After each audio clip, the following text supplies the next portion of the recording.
Well, I think that's the wrong question to start with. That our responsibility towards the people and in our families and in our lives is to love them, not to fix them. I think parents generally at the heart of things, they want to know that their children are safe and happy, and when they can perceive a threat to one of those things, then they can kind of get into we might call emergency room mode, right? Something's wrong. I need to make it right. How do I do that? How do I fix that? What's the right brochure or book or website or homily or video that I can give to my son or daughter and get them to to change everything? So I think what's needed right at first is to take a deep breath and not to panic, to trust that God has not forgotten about anybody, that your child is the same person that he or she was yesterday before you found all this out, and that you have every reason and ability to continue to love them as you always have. I think that the first thing that we need to do in that case is listen, to express that gratitude that they've trusted you with that information. Explain, this is something that's very new to me, so I'm not going to understand it right away the way that you do, but I am willing to listen, and I would like to understand all of this better. So when you're ready, as you're able, I'd like to just hear the parts of your story that I haven't heard before, the things that are going on in your heart and your relationships that I'm not aware of yet. And I probably have some follow-up questions, and I hope you don't mind, but I really would just like to listen and hear from you what this is about and what this is like.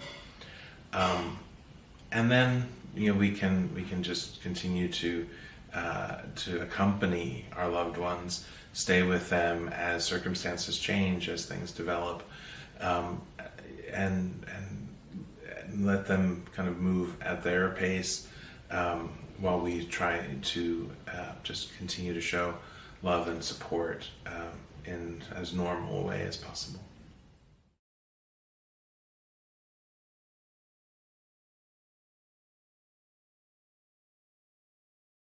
I think a lot of our ability to show people that we love them is just that, by demonstrating it, by living a certain way, rather than by having the right words to say.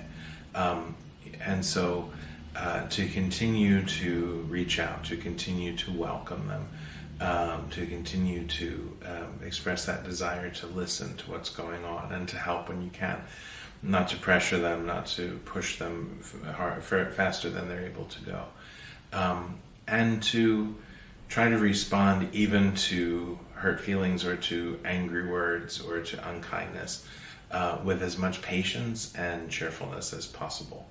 That can get a little infuriating sometimes. I'm getting angry at you, why aren't you getting angry back at me? But just to try to understand, so many emotions are involved in this experience, that the last thing that we want to do is respond to unkindness with more unkindness. So I think the better that parents can do to kind of lay the foundation where it becomes more and more obvious to their son or daughter that they really are loving them and looking out for them and wanting to be with them, as difficult as it might be to accept sometimes.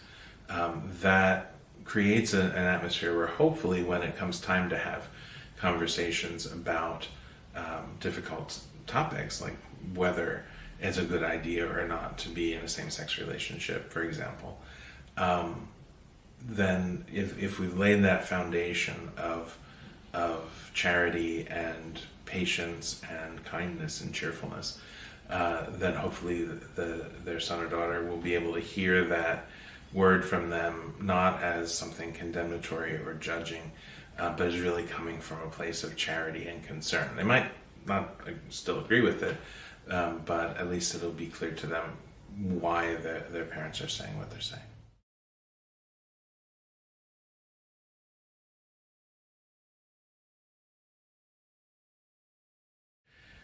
this is a big fear that many people have, and a well-founded fear. I mean, when people are hurt, they oftentimes will speak in absolutes and say, "I just don't ever want to see you again." I think as Christians, we always have to hope in God's providence, in the way that God manages to move people's hearts, invite us to think again, the way that the cross, is a very powerful source of grace for reconciliation always. So again, kind of like when they had that first conversation about coming out, it's important, I think, for parents not to panic if this happens, and if possible to say to their son or daughter, "I'm really sorry that you feel that that's necessary. It's never been my intention to hurt you. I understand why you're angry or hurt about what I've said, but I can't tell you something that I believe is false and say that I think it's true just to make you happy or just to keep you coming back." And so sometimes we have to let someone walk away for a little while, always continuing to pray for them, always continuing to want what's best for them, to stay connected when we can do that without hurting the other person. For example, birthday cards or things like that from time to time. Not trying very hard not to take hurtful words personally, but to recognize that's coming from a place of emotion and not it's not necessarily the final word on things. But sometimes, as I say, to let that person go.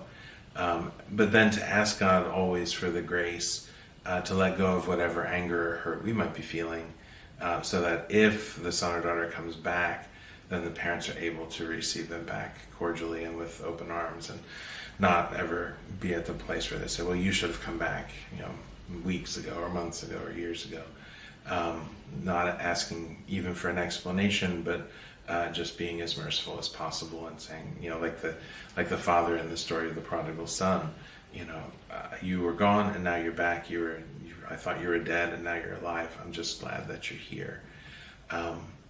And I think always in our relationships with loved ones, to make a distinction between the action that either they're taking and we can't accept as something good, or that they're asking us to take and that we can't do without going against our consciences. To make a distinction between those actions and decisions and the person involved, right? That you always have charity for the person, always strive to make that person feel welcome, even when we disagree.